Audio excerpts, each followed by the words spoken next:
মাতবর বংশের লোক মাতবর বংশের লোককে ডাকে, আলেমে আলেম ডাকে, জালেমে জালেম ডাকে, সুদখোর ডাকে, ঘুষখোর ডাকে, ভালো মানুষে ভালো মানুষ ডাকে, খারাপ মানুষে খারাপ মানুষের সহযোগিতা নাই। কথা ঠিক কিনা? কিন্তু ইমানদারের সহযোগী কে? আরো জোরে বলতে হবে কে? আল্লাহ। তো ডাকছে, এখন কি ঝগড়া কি আর দুইজনের মধ্যে সীমিত রয়েছে? দুইটা গ্রুপের মধ্যে ঝগড়ায় জড়ায় গেছে। একদিকে মুহাজির, আরেকদিকে আনসার। ঝগড়াটা যখন একটু তুমুলে লাইগা যায়, ওই অবস্থায় ওই জায়গার ভিতরে একজন পণ্ডিত উপস্থিত ছিল, তার নাম আব্দুল্লাহ ইবনে উবাই ইবনে সালুল। এ হইল আবার এই দলের মধ্যে দেখতে শুনতে বিশাল, আল্লামাতুদ দাহার, কুনজুমাতুল বাহার। এই বড় পাগড়ি, এই বড় দাড়ি, মুরব্বী মানুষ আর কি। এরকমের কিছু মুরব্বী নামের শয়তান মোটামুটি সব জায়গায় থাকে। এরা সব জায়গায় প্যাঁচ লাগায়, ঠিক না ব্যাঠিক? আসলে এটা দাড়ি না, দাড়ি দিয়া মানুষের ধোকা দেয়। এরা বড় শয়তান। মন হয় যেন মাঝে মাঝে দুই চারটা শয়তানরে ধরলে দেখা যায় মন হয় যেন ডাইরেক্ট আব্দুল কাদের জিলানীর খালাতো ভাই। এত বড় দাড়ি আর এই জুব্বার লম্বা জামা, ফেরেশতার মতো মনে হয়। আসলে এই লেবাসের আড়ালে আছে তার শয়তানি, এছাড়া কিচ্ছু নাই। কথা ঠিক না ব্যাঠিক যারা কন? তো এই দুই দলের মাঝে ওই রকমের এক পণ্ডিত বৈশা রয়েছে, আর নাম কি? আব্দুল্লাহ ইবনে উবাই ইবনে সালুল। সে হলো মুনাফিক, কিন্তু নবীজি তারে জানে সে এক নম্বরের মুসলমান। নবী যে গায়েব জানে না, এটাও একটা দলিল। সে মুনাফিক, কিন্তু নবী তারে জানে কিভাবে? সে এক নম্বরের মুসলমান, এলাকার মুরব্বী। তার সেও মদিনার মধ্যে সবার কাছে সুনাম অর্জন করছে। এত বড় মানুষ, পণ্ডিতি কথা কইতে জানে আর কি। এই মুনাফিকে সুযোগ পাইয়া আনসারদের পক্ষ নিছে। কথা বুঝছেন? কিন্তু কার পক্ষ নিছে? কারণ এলাকাটা কাদের? আনসারদের। শক্তি যেই দলের বেশি, ওই দলের মধ্যেও ভর করছে। সরকারি দল আর কি। কি দল বলেন? এরকমের কিছু লোক থাকে না সব জায়গায়, বিশেষ করে গ্রামে না থাকলে আমার ঢাকা শহরে আছে। আরে দেখছি আগেও এই রাজনীতির মিটিং মিছিলে দৌড়াইছে, এখনও দৌড়ায়। পরে আমি একদিন জিগেলাম, ভাই আপনি আসলে কোন দল করেন? তো বুঝলাম না। কাগজের আমি সরকারি দল। যখন যেই দল ক্ষমতায় আসে আমি এগুলো লগে আছি। এরকমের কিছু সরকারি দলের লোক আছে না নাই? তো এই আব্দুল্লাহ ইবনে উবাই ইবনে সালুল এই ওই আনসারদের দলে গেছে, কারণ এলাকার আনসারদের মদিনা, শক্তিও বেশি, এদের লোক বেশি। ওরা মুহাজিররা মাত্র 82 জন হিজরত করছে, আর সবই তো আনসার। এখন এদের পক্ষে যায় এই আব্দুল্লাহ ইবনে উবাই ইবনে সালুল। নবীজি কিন্তু এই জায়গায় নাই, নবীজি তো তাবুতে ভাষণ দিতেছে। কি ভাষণ দেয়? কয়ে শোনো, তোমাদের স্বভাব খারাপ। গাইলেইতেছে কাদেরকে? আনসারদেরকে। তোমরা কুকুরে দুধ কলা খাওয়া পুষতেছো, আজকে তোমাদের উপরেই দেখো কেমনে অস্ত্র ধরে। এই কুকুরে তোমরা লালন পালন করতেছো, পেট মোটা করছো। এই কুকুরদেরকে খাওয়ায়া তোমরা শক্তি বাড়াইছো, এখন তোমাদের উপরে সবল মারতেছে। নাউজুবিল্লাহ জোরে কোন সবাই। কুকুর বইলা ইশারা করছে কাদেরকে? মুহাজির সাহাবায়ে কেরামদেরকে। কে কে বলেন? লোকটা কে? আব্দুল্লাহ ইবনে উবাই ইবনে সালুল। মাথায় কিন্তু বড় টুপি, চেহারায় বড় দাড়ি, জামা কিন্তু তার লম্বা। খালি লম্বা জামা পরলেই হয় না রে বাবা। এই লোকটাই যখন এই কথা বলেছেন, ওই জায়গায় নবীর এক ছোট্ট সাহাবী, তার নাম যায়েদ ইবনে আরকাম রাদিয়াল্লাহু তাআলা আনহু, যার বাড়িতে পৃথিবীর প্রথম মাদ্রাসা মক্কায় প্রথম মাদ্রাসার নাম, পৃথিবীর ইতিহাসে প্রথম মাদ্রাসার নাম কি? দারুল আরকাম। হযরতে যায়েদ ইবনে আরকামের বাড়ি, যেই বাড়ির ভিতরে আরকাম রাদিয়াল্লাহু তাআলা আনহুর বাড়িতে প্রথম মাদ্রাসা, ওই আরকামের ছেলের নামই হযরতে যায়েদ। যার বাবার বাড়িতে কি হয়েছিল? মাদ্রাসা প্রতিষ্ঠিত হয়েছিল। মক্কি জিন্দেগিতে প্রথম মাদ্রাসা। গোপনে গোপনে ওই জায়গায় গিয়া সাহাবায়ে কেরাম কি শিখতো? দিন শিখতো, কোরআন শিখতো নবীজির কাছ থেকে। তো ওই আরকাম রাদিয়াল্লাহু তাআলা আনহুর ছেলের নাম কি? যায়েদ। তাহলে বাবার বাড়িতে মাদ্রাসা, ছেলে বয়সে তখন কম। এই যায়েদ ইবনে আরকাম ওই মজলিসের ভিতরে, তিনি শুই না রাগে ফায়ার হয়ে গেছে। ছোট মানুষ তো, যে এত বড় বুড়া মানুষ, কথাটা কয় কি? আর যেই কথা বলেছে এই কথার মেস্তাক তো শুধু মুহাজির একা না, আমার নবীরও ওই কথা কয় যে কুকুর পোষতো সুস্থরা, পেট মোটা করছো, এখন তগো উপরেই অস্ত্র ধরে দেখ। তাইলে তোরা একটা কাজ কর, তোরা যখন মদিনায় যাবি, হুমুল্লাযীনা ইয়াকুলুনা লা তুনফিকু আলা মান ইনদা রাসূলিল্লাহ, এই নবী মুহাম্মদের সাথে যারা থাকে, মুহাজির যারা, এদেরকে কোনোদিন টাকা পয়সা দিবে না, খাবার দিবে না, না খাওয়া মারবি। এটা কার প্ল্যান? আব্দুল্লাহ ইবনে উবাই ইবনে সালুলের প্ল্যান। লা তুনফিকু আলা মান ইনদা রাসূলিল্লাহ, দিবি না। এই যুগেও দেখবেন কিছু লোক আছে, এই মোল্লা বদিস না, আর কয়দিন পর তোকে বিরুদ্ধে স্লোগান দিব। আসে না নাই? জোরে কোন আসে না নাই? এগো খাওয়ায় লাভটা কি? এরা তো কয়দিন পর আমাকে বিরুদ্ধে কথা কইব। আমি ওপেন চ্যালেঞ্জ করে বলতে পারি, বাবা, আলেমরা তোমার বিরুদ্ধে কথা কয় না, তোমার বাপ দাদার বিরুদ্ধে কথা কয় না। তুমি যখন জাহান্নামের পথে হাঁটতে থাকো, আলেমরা তোমার হাতে পায়ে ধইরা তোমার জাহান্নামের রাস্তা থেকে ধইরাই না, জান্নাতের রাস্তা দেখাইতে চায়। সে তোমার ক্ষতি চায় না। চোখ যেদিন বন্ধ হবে সেদিন বুঝবা, আলেম তোমারে গালি দেয় না, তোমার বিরুদ্ধে কথা কয় না, বরং জাহান্নামের আগুন থেকে বাঁচায় তোমার জান্নাত দিতে চায়। কথা ঠিক না বেঠিক? জোরে কর। আলেম তো তোমার দুশ্মন নয়, বরং বন্ধু। কথা ঠিক না বেঠিক? জোরে কর। এই দেখেন, প্রথম বলল কুকুর, দ্বিতীয় নম্বর বলতেছে এদেরকে দান খয়রাত করবি না, কিচ্ছু দিবি না। লা তুনফিকু আলা মান ইনদা রাসূলিল্লাহ, রাসূলের লগে যারা আছে, ওই যে মুহাজির আর কি, এদেরকে কিছু দিবি না।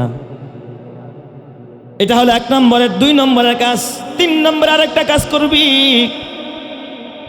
আর ডাক দিয়ে আবার লা তুনফিকু আলা মান ইনদা রাসূলিল্লাহ হাত্তা ইয়ানফাদ্দু, তোরা টাকা না দিলে, পয়সা না দিলে, ওরা না খায়া মোহাম্মদের সঙ্গ সাইরা এমনি চলে যাবো, ভাইকে যাইব। মক্কা থেকে আইসে মক্কায় পালায়া যাবো, আর কোনোদিন এখানে থাকবো না, তোকে বিরোধিতা করবো না। দেখছোস না আজকে পানি উঠাইতে গিয়া তোকে বিরুদ্ধে লেগে গেছে।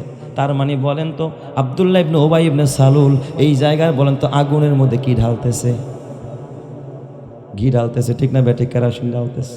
আগুন আরো কি করতে চায়? বাড়াইতে চায়। খেপায়া দিছে আনসারদেরকে, দিবি না, না খায়া থাকবো। মোহাম্মদের সঙ্গ ছাইরা কোথায় পালাইব? জায়গা মতো পালায়া যাবে। এরপর ডাক দিয়া বলে, হুমুল্লাযীনা ইয়াকুলুনা লা তুনফিকু আলা মান ইনদা রাসূলিল্লাহি হাত্তা ইয়ানফাদ্দু, পালায়ন করা পর্যন্ত এদেরকে দিবি না। আল্লাহ তাআলা ডাক দিয়া কয়, ওয়ালিল্লাহি খাযাইনুস সামাওয়াতি ওয়াল আরদি ওয়ালাকিন্নাল মুনাফিকিনা লা ইয়াফকাহুন। এই ধনভাণ্ডারের মালিক কিন্তু তোরা না, ধনভাণ্ডারের মালিক আনসার না, ধনভাণ্ডারের মালিক আব্দুল্লাহ ইবনে উবাই ইবনে সালুল না, ধনভাণ্ডারের মালিক তুই না। তুই দেখোস ঘরের মালিক তুই, তুই দেখোস জমির মালিক তুই। আসলে বলো তো, জমিতে ফসল দেয় যিনি, তিনি কে? ওয়ালিল্লাহি খাযাইনুস সামাওয়াতি ওয়াল আরদ ওয়ালাকিন্নাল মুনাফিকিনা লা ইয়াফকাহুন। কিন্তু মুনাফিকরা বুঝে না। আসলে বলেন তো, এই আসমান জমিনের সব সম্পদের মালিক, আমার সম্পদ, আপনার সম্পদ, সব সম্পদের মালিক যিনি, তিনি কে? আল্লাহ। আল্লাহর সাথে সাথে জবাব দিয়ে দিস। তাহলে 2টা কথা বলল আব্দুল্লাহ ইবনে উবাই ইবনে সালুল। তৃতীয় আরেকটা বক্তব্য দেয়, দেখেন সেই বক্তব্য আল্লাহ তাআলা 8 নম্বর আয়াতে রেকর্ড করতেছে। আল্লাহ তাআলা ডাক দিয়া বলেন, ওই আব্দুল্লাহ বলে, ইয়াকুলুনা লা ইরজানা ইলাল মাদিনাতি, কয় যখন আমরা মদিনায় যাব, ইয়াকুলুনা লা ইরজানা ইলাল মাদিনাতি লা ইউখরিজান্নাল আ'আজ্জু মিনহাল আদাল, আমরা যারা সম্মানী আছি অসম্মানীদেরকে বহিষ্কার করে দিন। কয় তোরা ঠিক হ, আমরা তো সম্মানী, আমরা হত্যা করতে এলাকার মালিক, আমার বাপ দাদার সম্পত্তিটা, এই বসত বাটি ভিটা আমাদের, ওরা উইরা এসে জুইরা বইছে। আজকে তগো উপরে কথা কয়, মদিনায় গিয়ে আজকে সবটিরে পিটায়া বহিষ্কার করে দেব, লা ইউখরিজান্না, ইখলাস করে দেব, ওদেরকে বহিষ্কার করে দিব। লা ইউখরিজান্নাল আ'আজ্জু মিনহাল আদাল, তার মানে নিজেদেরকে ইজ্জতওয়ালা দাবি করতেছে, আর মুহাজির সাহাবী আর নবীরে কি করতেছে? আজাল বলতেছে, নিকৃষ্ট বলতেছে। নাউজুবিল্লাহ, জোরে কর নাউজুবিল্লাহ। চোরের মার বড় গলা, জোরে কর না, চোরের মার বড় গলা। লা ইউখরিজান্নাল আ'আজ্জু মিনহাল আদাল। আল্লাহ তাআলা ডাক দিয়া কয়, ওয়ালিল্লাহিল ইজ্জাতু ওয়া লিরাসূলিহি ওয়ালিল মুমিনিন। না না, এ আব্দুল্লাহ ইবনে উবাই ইবনে সালুল, মুখ সামলে কথা ক, ইজ্জত তোদের না। ওয়ালিল্লাহিল ইজ্জাতু ওয়ালি রাসূলিহি, আল্লাহর জন্য ইজ্জত, রাসূলের জন্য ইজ্জত। ওয়ালিল মুমিনিন, মুমিনদের জন্য ইজ্জত। ওয়ালাকিন্নাল মুনাফিকিনা লা ইয়ালামুন, কিন্তু মুনাফিকের গোষ্ঠী তা বুঝে না। চিৎকার মেরে কন্না আল্লাহু আকবার, আরো জোরে বলেন আল্লাহু আকবার। তাহলে ইজ্জতের মালিক, ইজ্জত দেওয়ার মালিক যিনি, তিনি কে? এই ঘটনাটা এই জায়গায় কি হয়ে গেছে, ঘটে গেছে। মুসলমানদের বিরুদ্ধে কয়টা পদক্ষেপের কথা বলছে? 3টা। 1 নম্বর কুকুর বলছে, 2 নম্বর বলছে এদেরকে আর দান ঠান করবি না, দিবি না। দেখবেন কিছু মানুষ পারে না, কয় এই ওরা আমাকে বিরোধী, খবরদার ওইখানে দিস না। আছে না নাই? খবরদার বাবা, খবরদার বাবা, খবরদার। আলেম ওলামা কোরআন ওলারা তোমার দুশমন নয়, তোমার দোস্ত। এরা যদি কোরআন পড়ে, এরা যদি হাদিস পড়ে, কিয়ামতের ময়দানে এরা যদি দাঁড়ায় তোমার জন্য সুপারিশ করে, আমার আল্লাহ জান্নাতের দরজা খুলে দিবে। জোরে কোন সুবহানাল্লাহ। বলেন তো আমার আল্লাহ পারে কি পারে না? এই ক্ষমতা আল্লাহর নাই? এই কথাগুলো ওই যে ছোট্ট সাহাবী আরকাম রাদিয়াল্লাহু তাআলা আনহুর ছেলে, নাম কি? যায়েদ ইবনে আরকাম। সে শুনছে, তার তো ঈমান আছে, যদিও গায়ের মধ্যে কি নাই, শক্তি নেই। একটা মুরব্বীর সামনে একটা বাচ্চায় যদি কথা কয়, পাবলিক আপনারা কি বলবেন? ওই বাচ্চা বেদব, চুপ কর, বুড়া মানুষের ব্যাপারে তুই কথা কস। এই কথা তো সবাই কইব, কি বলেন, তাই না? যায়েদ ইবনে আরকাম মনের মধ্যে বড় ব্যথা, ছাত্র মানুষ। যায়েদ ইবনে আরকাম দেখা আমার নবীরে গালি দিস, মুহাজিরদেরকে গালি দেয়। যেই মুহাজিরদের প্রশংসা আমার আল্লাহ করে, ওই মুহাজিরদেরকে গালি দেয়। এ যদিও বুড়া মানুষ, যদিও বয়স্ক মানুষ, সবার চাইতে বয়স তার বেশি, কিন্তু এই বুড়াই তো এই কাম করে বসছে। যায়েদ ইবনে আরকাম নবীর কাছে গিয়া কয়, ফেদা কাবি হোম ইয়া রাসূলুল্লাহ, ও গো নবীজি, আমার মা বাবা আপনার জন্য করবেন, একটা কথা কই নবীজি শুনেন। কয় কি কথা? কই এই কথা তো আব্দুল্লাহ ইবনে উবাই ইবনে সালুল বলেছে। ওই লোকটাই আমাদের ব্যাপারে, আপনার ব্যাপারে, মুহাজিরদের ব্যাপারে এত কঠিন কথা বলেছে। নবীজি সাথে সাথে ডাকাইলেন আব্দুল্লাহ ইবনে উবাই ইবনে সালুল গিয়া কয়, আল্লাহি বিল্লাহি তাল্লাহি, কসম আল্লাহর। কি কন ওগো মুহাম্মদ, আপনি কি বলেন? এই কথাকে আমি জীবনে কইতে পারি। কসম দিয়া কয়। কি করে কয়? কসম দিয়া কয়, আল্লাহি। কসম দিয়া কয়, কসম দিয়া কয়, কসম দিয়া কয়। দেখবেন যারা মিথ্যাবাদী, যারা মুনাফিক, এরা কথায় কথায় কি করে? কসম করে। দোকানে ওই ভাই কসম দিয়া কই, এই মালটা 30 টাকায় কিনা, আপনারে 5 টাকা লাভে দিতেছে 32 টাকা, অথচ কিনছে 12.5 টাকা দিয়া। কথা কয় না? আছে না নাই? আছে না নাই? যারা বেশি কসম করে বুঝবেন ওর ভিতরটা ভালো না। কথায় কথায় খালি কসম, খালি কথায় কথায় কসম করে।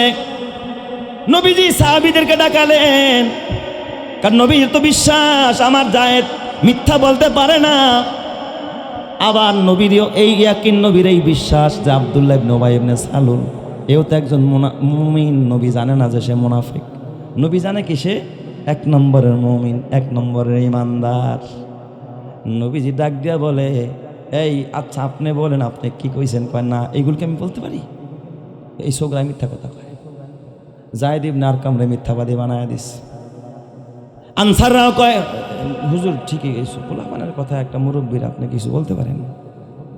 সবাই ওই দিকে ভোট দিয়া দিস। নবীজি কয়, যায়েদ যাও, তুমি এই কথার কারো কাছে বললো না, চলে যাও। হযরতে যায়েদ তো জানে কথাগুলো বলছে, যায়েদ তো হকের উপর আছে। যায়েদ আর সহ্য করতে পারে না।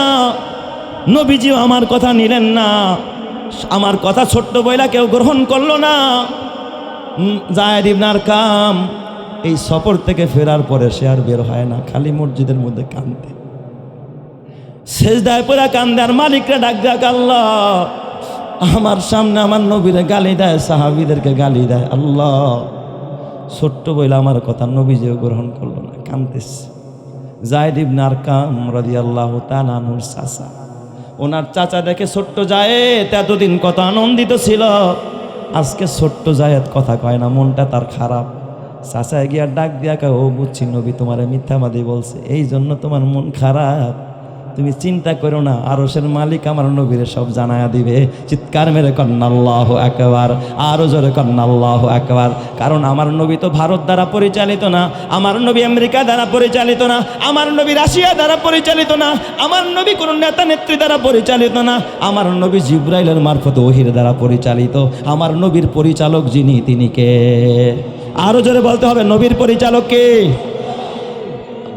যায়েদ ইবনে আরকাম এখন আর ঘর থেকে বের হয় না, খালি বসে থাকে চুপচাপ আর কাঁদে একা একা বসে।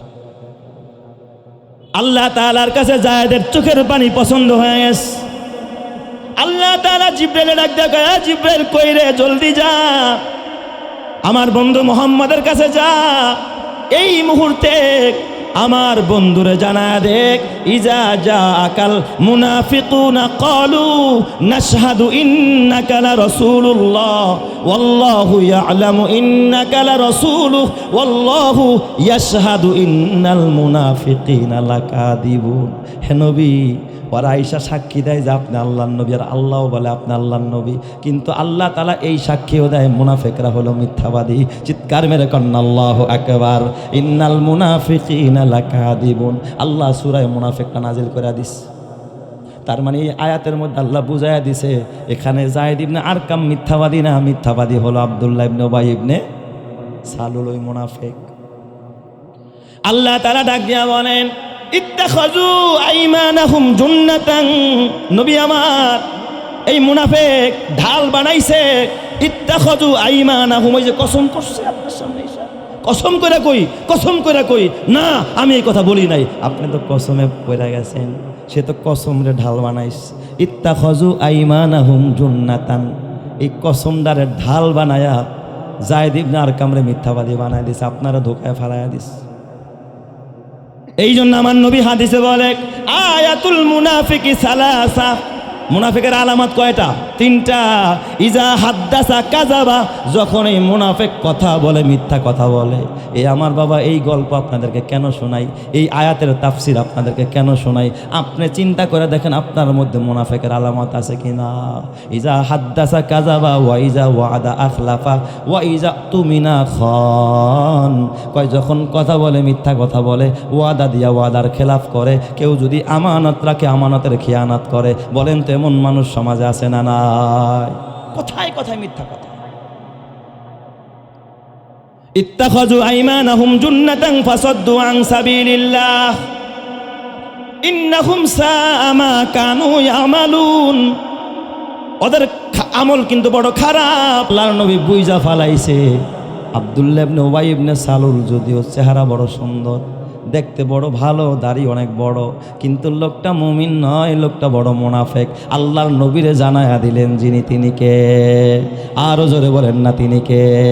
এই জন্য আমার বাবা তোমার হাতে পায়ে ধরে বলা যায়, এই মুনাফিকের বাচ্চারা কয় আমরা ইজ্জতওয়ালা, আর আলেমরা মোল্লার দল, ওরা আজাল, ওরা নিকৃষ্ট।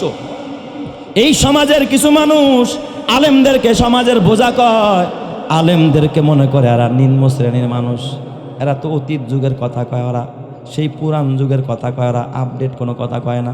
কসম আল্লাহর, কেউ যদি আলেমদেরকে নিয়ে এই রকমের ইনসাল করে, হায় প্রতিপন্ন করে, আল্লাহ তাআলা পবিত্র কোরআনে সূরা হুজুরাতের মধ্যে আল্লাহ তাআলা জানায়া দিস, ইন্নাল্লাযীনা ইয়াগুদ্দুনা আসওয়াতাহুম ইনদা রাসূলিল্লাহ উলাইকাল্লাযীনা ইমতাহানাল্লাহু কুলুবাহুম লিত্তাকওয়া।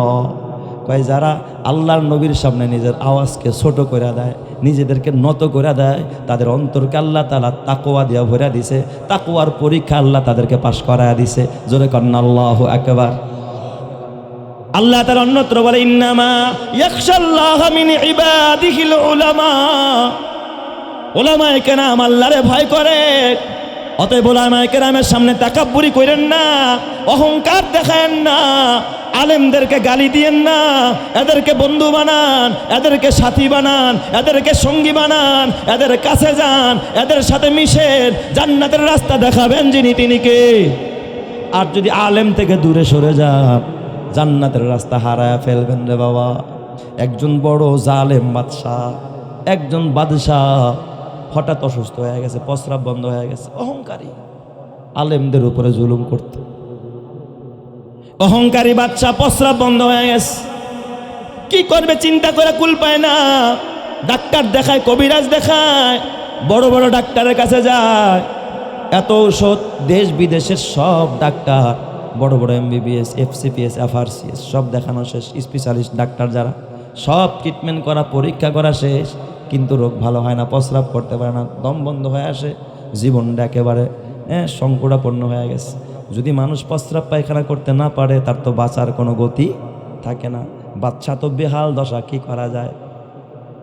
বাদশার দরবারে এক আল্লাহওয়ালা মানুষ ছিলেন, ডাক দিয়া কয়, বাদশা, কারণ ওই আল্লাহওয়ালা তো জানে বাচ্চার মধ্যে কি রোগ আছে, আলেমদের সাথে বেয়াদবির রোগ আছে, তাকাব্বুরির রোগ আছে। কয়, বাদশা, বুঝেছি যেই রোগে আপনারে ধরছে, এই রোগের জন্য আমার মনে হয় ওই মসজিদের ইমাম সাহেবের একটু পানি পড়া খাইলে ভালো হয়ে যাবে। সুবহানাল্লাহ, যখন সবাই বাচ্চা কিরে এত MBBS, FRCS, FCPS, আর এখন তুই মোল্লার কাছে নিবি আমারে? কয়, বাদশাহ, আমার মনে হয় মোল্লার একটু পানি পড়া খাইলে আপনি ভালো হয়ে যাবেন। মসজিদের এক ইমাম সাহেবের কাছে। নর্মাল মসজিদ তখন, তার পাকা করা মসজিদ না, মসজিদ ছিল কাঁচা, ইমাম ছিল বড় পাকা, বড় আল্লাহওয়ালা ইমাম। তাদের জিন্দেগি ছিল শুধুমাত্র আল্লাহর জন্য কোরবান।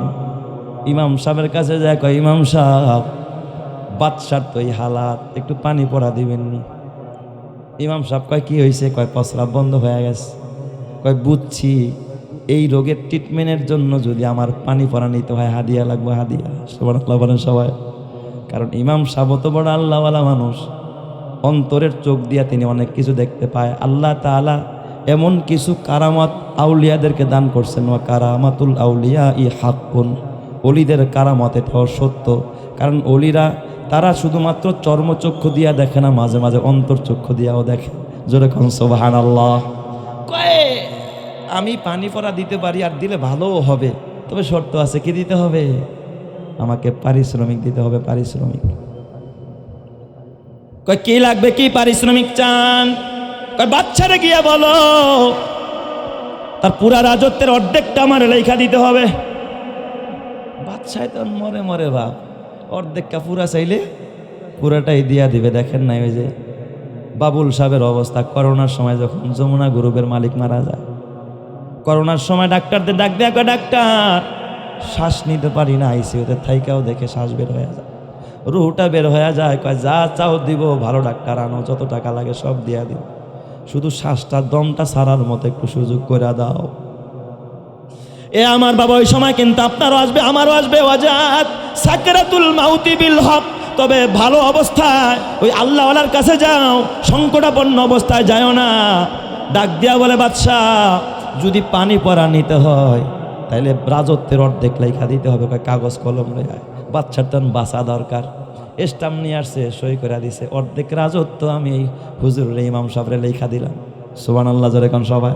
বলেন তো ইজ্জতের মালিক কে? হুজুর তো বুজুর্গ মানুষ, পানির একটা বোতল নিয়ে সূরা ফাতিহা পড়ছে। সুবহানাল্লাহ।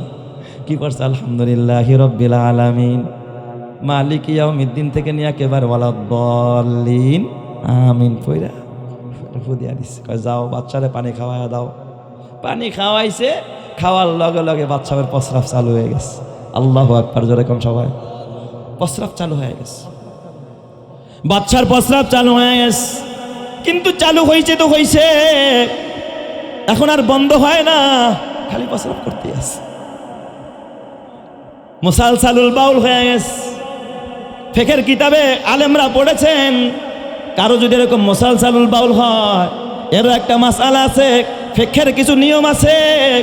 এখন খালি প্রস্রাব টপকাইতে আছে, এখন আর বন্ধ হয় না। কারণ সে তো বলছে, বাদশাহ বলছে তারা চালু করে দেওয়ার লেগে।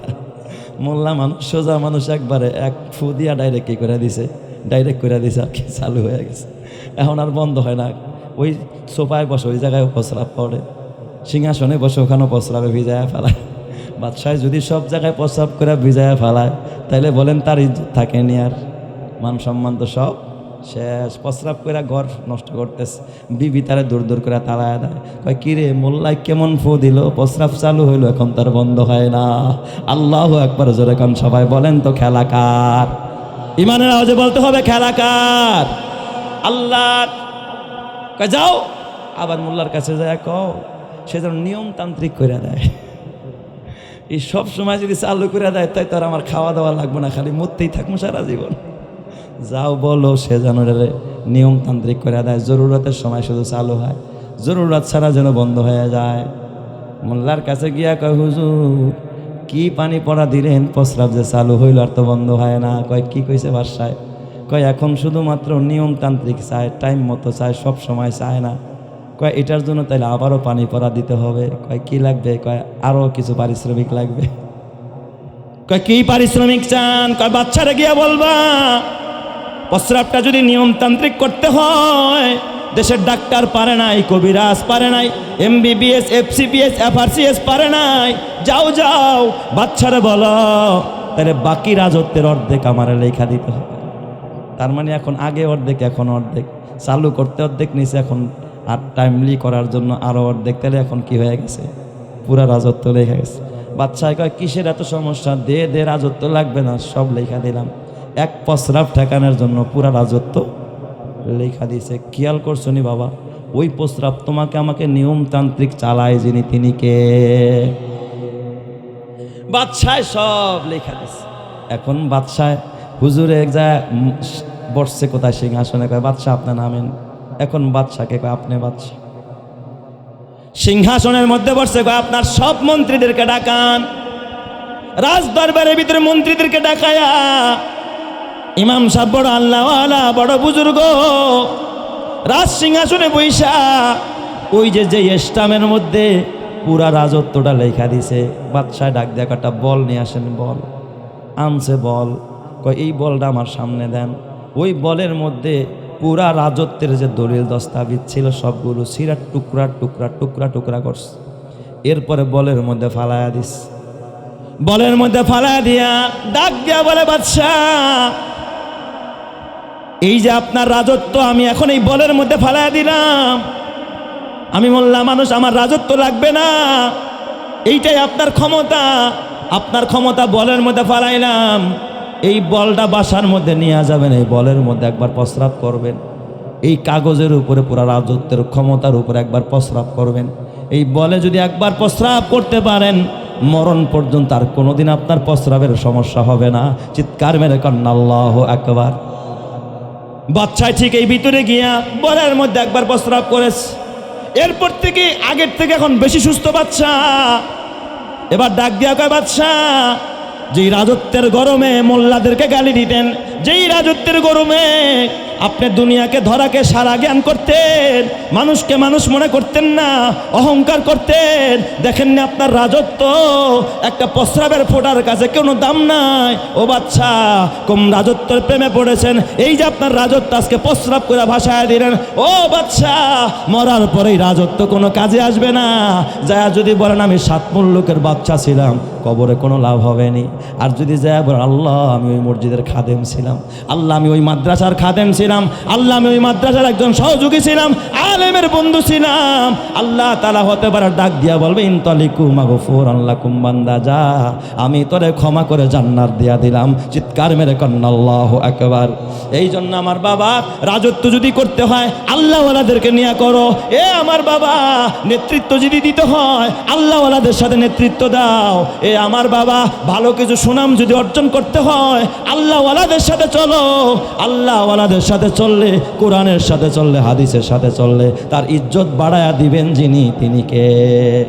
আর যদি বলেন না না আমার যা মনে চায় আমি তাই করব, এ আমার বাবা যদি দুনিয়াটাকে যা খুঁজি তাই করেন, দুনিয়াকে যদি বলেন দুনিয়া মস্ত বড়, খাও দাও ফুর্তি করো, তাহলে তোমার মরণ কেমনে হবে তোমার জানা নাই। মরণের সময় তোমার কালিমাও নসিব হবে না। কথা ঠিক না ব্যাটিক জোরে কন? এই জন্য আমার বাবা আলেম ওলামারা বড় আল্লাহওয়ালা, এদের সাথে কোরআনের সম্পর্ক, হাদিসের সম্পর্ক, এদের সাথে আল্লাহওয়ালাদের সম্পর্ক, এই কারণে তাদেরকে ইজ্জতওয়ালা বানায়া দিয়েছেন যিনি, তিনি কে? আল্লাহ। এ বাবা ইরানের একজন বড় মুহাদ্দিসের কথা বলি, হযরত আবু যুরআ রাহমাতুল্লাহি আলাইহি, ইরানের বড় মুহাদ্দিস আবু যুরআ। গুগলেও সার্চ দিয়ে দেখেন এই আবু যুরআর ঘটনা। এ আমার বাবা পাবেন আবু যুরআ রাহমাতুল্লাহি আলাইহি অনেক বড় জগৎ বিখ্যাত মুহাদ্দিস। সারা জনম জনম তিনি হাদিস নিয়ে গবেষণা করছেন, নবীর হাদিস পড়াইছেন। ক্বালা রাসূলুল্লাহি সাল্লাল্লাহু আলাইহি ওয়াসাল্লাম। এই যে আমাদের ওস্তাদরা বড় বড় আলেমরা সারা জীবন কোরআন হাদিস নিয়ে পড়ে রয়েছে, আল্লাহ তাআলা তাদেরকে ইজ্জত বাড়ায়া দিছে, কথা ঠিক কিনা? আবু যুরা রাদিয়াল্লাহু তাআলা আনহু সবসময় মসজিদ, মাদ্রাসা, আলেম ওলামা, কোরআন আর হাদিস এর বাহিরে কখনো যায় না। ওনার জীবনী পড়ে দেখেন বাবা, আবু যুরা রহমাতুল্লাহ আলাইহি বড় একজন মুহাদ্দিস ছিলেন, বহু হাদিস জানতেন হযরত আবু যুরা। ওনার অন্তিম মুহূর্ত, মৃত্যুর সময় গণেশ, মৃত্যুর সময় আবু যুরা হঠাৎ অচেতন হয়ে গেলেন। ওনার হাজার হাজার ছাত্র, সব ছাত্ররা জমা হয়ে গেছে ওস্তাদের অন্তিম মুহূর্ত। এক ছাত্র আর এক ছাত্ররে কয়, এই আমরা তো হাদিসে পড়ছি লাক্কিনু মাউতাকুম, তোমরা মুমূর্ষু লোকীদেরকে কালিমার তালকিন দাও। তাহলে আমরা একটা কাজ করি, হুজুর তো এখন মুমূর্ষু রোগী, এখন কথা বুঝে না, ঘরের ভিতরে ঢুকে সালাম দিছে, আসসালামু আলাইকুম ওয়া রাহমাতুল্লাহ। হুজুর তো সালামের জবাব দেয় না, তার মানে এখন জ্ঞান শূন্য হয়ে গেছে। আমরা জিজ্ঞাসা করি কাইফাংতা, হুজুর কেমন আছেন, হুজুর কোনো জবাব দেয় না, চিনে না, তাকায় না, চোখ বন্ধ, শুধু শ্বাস প্রশ্বাস চলতেছে, কিন্তু হুজুর কারো ডাকে সাড়া দেয় না। মুমূর্ষু রোগী। এই অবস্থায় তো কালিমার তালকিনের জন্য ডাইরেক্ট, এইটা আবার নিষেধ। মুমূর্ষু রোগীরে বলা যাবে না যে আপনি পড়েন লা ইলাহা ইল্লাল্লাহু মুহাম্মাদুর রাসূলুল্লাহ। খবরদার, সাবধান, কোনো মুমূর্ষু রোগীর কাছে গিয়া এই কথা বলেন না, কারণ মুমূর্ষু রোগী ওই সময় বড় বিপদে থাকে, তার কাছে অনেক কিছু ভালো লাগে না, যদি রাগ হয়ে কয় না এটা করবো না, বলবেন না, হুকুম করবেন না যে কালিমা পড়েন। তালকিনের অর্থ হলো নিজে নিজে পাশে বসে আস্তে আস্তে পড়তে থাকবেন, লা ইলাহা ইল্লাল্লাহ, লা ইলাহা ইল্লাল্লাহ, লা ইলাহা ইল্লাল্লাহ। ছাত্ররা ডাক দিয়া বললেন, ও সাথী ভাইরা, হুজুর আমার কালিমা পড়তে পারে না, কথাও বলে না, সালামের জবাব দেয় না, অথচ জগৎ বিখ্যাত একজন মুহাদ্দিস আবু যুরা রহমাতুল্লাহ আলাইহি অন্তিম মুহূর্তে কি করা যায়? এই অবস্থায় হুজুরের তো কালিমার তালকিনটা আমরা দিতে পারি না, এই অবস্থায় কি হুজুরের আবার মরণ হয়ে যায় কিনা?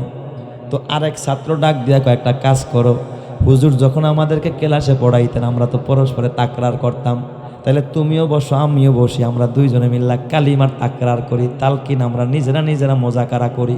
আমরা যদি আস্তে আস্তে কালিমা পড়তে থাকি, হুজুরের কানে যদি যায়, তাইলে আমার মনে হয় হুজুর জবান দিয়া কালিমাটা পড়ে ফেলবে। চিৎকার মেরে কন্না আল্লাহু আকবার। তো দুই ছাত্র বৈশা বৈশা এরা মোজাকারা করতেছে, বলতেছে হাদ্দাসানা ফুলান ইবনে ফুলান আন ফুলান ইবনে ফুলান, মানে সনদ বয়ান করতেছে। বুখারীর হাদিস দেখেন, হাদ্দাসানা অমুক থেকে অমুক, অমুকের থেকে অমুকে বয়ান করছে, একটা সনদ আছে হাদিসের সনদ সহকারে ছাত্ররা পড়তে গিয়া সনদ বইলা গেছে। সব সময় তো সব হাদিসের সনদ কি থাকে না, মনে থাকে না। এই সনদের লাস্টে গিয়া বলছে হাদ্দাসানা আন ফুলান আন ফুলান আন মুআজ ইবনে জাওয়াল, সর্বশেষ রাবি হযরতে মুআজ ইবনে জাওয়াল, এটা মনে আছে। عن معاذ بن جبل رضي الله تعالى عنه قال قال رسول الله صلى الله عليه وسلم من كان آخر كلامه لا إله إلا الله دخل الجنة। এই কালিমাটা, এই হাদিসটা এক ছাত্র পড়ছে, আরেক ছাত্র আবার কয় মান কানা আন মুআজ ইবনে জাবাল রাদিয়াল্লাহু তাআলা আনহু قال قال رسول الله সাল্লাল্লাহু আলাইহি ওয়াসাল্লাম মান কানা আখিরু কালামিহি লা ইলাহা ইল্লাল্লাহ দাখালাল জান্নাহ। আপনাদেরকে একটা কথা বলি বাবা, দেখবেন মানুষ যতই অচেতন থাকুক না কেন, কিছু কলিজার মানুষ বা কিছু কলিজার কথা যখন, তার মহব্বতের কথা যখন কিছু শুনতে পায়, তখন হঠাৎ করে তার কান কি হয়ে যায়, সজাগ হয়ে যায়। অনেক সময় বেহুশ রোগীদেরকে আমরা দেখছি, কেউ রে চিনে না, কথাও কয় না, কিন্তু যখন সুস্থ হয়েছে ডাক দিয়া কয়, আমার ওই অসুস্থ অবস্থায় কি আমার ছোট মেয়েটাই কি কাছে আসছিল, ও কি আমার বাবাকে একবার ডাক দিছিল, কারণ এই মেয়েটা তো বড় আদরের। মেয়ে যখন কাছে গিয়ে আব্বা বলে ডাক দিছে, অসুস্থ রোগীটাও তখন তার কিছুটা হুঁশ আসছে মেয়ের ডাকের দিকে, মেয়ের অন্তর দিয়া ভালোবাসে, কারণ মেয়ের সাথে বাবার অন্তরের একটা কলিজার কালেকশন আছে। কালিমার সাথে আল্লাহওয়ালাদের একটা কলিজার কালেকশন থাকে। আল্লাহু আকবার জোরে কোন সবাই। আবু জুরাজে সারা জীবন জনম জনম হাদিস পড়াইছেন। হাদিসের সাথে কালিমার সাথে একটা আত্মার একটা অন্তরঙ্গ সম্পর্ক। এই দুই ছাত্র যখন বলছে মান কানা আখিরু কালামিহি লা ইলাহা ইল্লাল্লাহ দাখালাল জান্নাহ, ওরা তো সনদের সব রাবির নাম বলতে পারে নাই। অমনি আবু জুরাহা চোখ বন্ধ, মুহাদ্দিস সাহেব জবান থেকে বের হয়ে গেছে আন ফুলান ইবনে ফুলান, আন ফুলান ইবনে ফুলান। অসুস্থ রোগী চোখ বন্ধ পুরা সনদটা বয়ান করতেছে, অমুকের থেকে অমুক পুরা নাম নিয়ে। ছাত্ররা নাম বলতে পারে নাই, শুধু মুয়াজের নাম বলছে। সে পুরা সনদটা শোনায়া একেবারে মুয়াজ ইবনে জাবাল এরপরে রসুলের হাদিসটা শোনায়। ক্বালা রাসূলুল্লাহি সাল্লাল্লাহু আলাইহি ওয়াসাল্লাম মান কানা আখিরু কালামিহি লা ইলাহা ইল্লাল্লাহ দাখালাল জান্নাহ। এই জান্নার হা কইতে দেরি অমনি তার রুহুটা বের হয়ে গেছে। হযরত আবু জুরার রুহুটা বের হয়ে যায়। ছাত্র দুইজন একেবারে স্পষ্ট জবান দিয়ে শুনতেছে। উস্তাদ বলতেছে মান কানা আখিরু কালামিহি লা ইলাহা ইল্লাল্লাহ দাখালাল জান্নাহ। যে বলবে তার শেষ কথা হবে লা ইলাহা ইল্লাল্লাহ। বলেন তো এই জায়গায় কালিমা হয়েছে কি হয় নাই? কালিমা জবান দেয়া বের হয়ে গেছে। জান্নাহ কথাটা কইতে দেরি আর অমনি তার রুহুটা বের হয়ে গেছে। আজরাইল তার জানটা নিয়ে গেছে। ছাত্ররা ধৈর্য দেখে এখন আর জিন্দা নাই, শ্বাস বের হয় না, সব বন্ধ হয়ে গেছে। চেহারাটা একটা মুস্কি হাসি দিয়ে ফেলাইছে। আল্লাহ তাআলা কালিমাওয়ালাদেরকে জান্নাতটা দেখায়া দেয়। ওই জান্নাতের জন্য সে পাগল হয়ে যায়, যাওয়ার জন্য ব্যতিব্যস্ত হয়ে যায়। এই জন্য আমার বাবা তোমার হাতে পায়ে ধরে বলি, ইব্রাহিম খলিলুল্লাহ যখন তার জান কবজ করার জন্য আমার আল্লাহ আজরাইলরে পাঠাইছে, আজরাইল যা আমার বন্ধুরে গিয়া সালাম দে। কারণ কোন নবীর জান কবজের আগে অনুমতি ছাড়া আজরাইল কখনো জান কবজ করতে যায় না। যা যা আমার বন্ধু ইব্রাহিমরে সালাম দে, আর আমার বন্ধুরে বলবি আমার বন্ধুর মরণ যদি নিতে চায়, মরতে যদি চায়, তাহলে জানটারে কবজ করে আমার কাছে নিয়ে আসবি। আজরাইল আলাইহিস সালাতু ওয়াস সালাম ইব্রাহিম খলিলুল্লাহর কাছে আসছে। আয়সা সালাম দিয়া দিছে, আসসালামু আলাইকা ইয়া খলিলাল্লাহ। ওগো আল্লাহর খলিল, সালাম গ্রহণ করেন। আল্লাহ তাআলা আপনার জানটাকে কবজ করতে কইছে, আপনার জানটার আল্লাহ তাআলা নিয়ে যাইতে কইছে। আপনি কি রাজি আছেন নাকি? ইব্রাহিম খলিল চোখের পানি ফালায়া ডাক দিয়া কয়, ও ভাই, জান নেওয়ার আগে আল্লাহরে গিয়ে একটা প্রশ্ন করবা, আয়াকবিদুল খলিলু রুহা খলিলিহি। বন্ধু কি কোনোদিন বন্ধুরে মাইরা ফেলায় নাকি? আমি তো আল্লাহর বন্ধু, বন্ধু কি বন্ধুরে মারে নাকি? আল্লাহ কি আমারে মারতে চায়? আয়াকবিদুল খলিলা রুহা খলিলিহি। আরে বন্ধু কি বন্ধুর রুহ কোনোদিন কব্জ করে নাকি? যে যার দোস্ত সে কি তারে মারে নাকি? সে তো তারে বাঁচায়।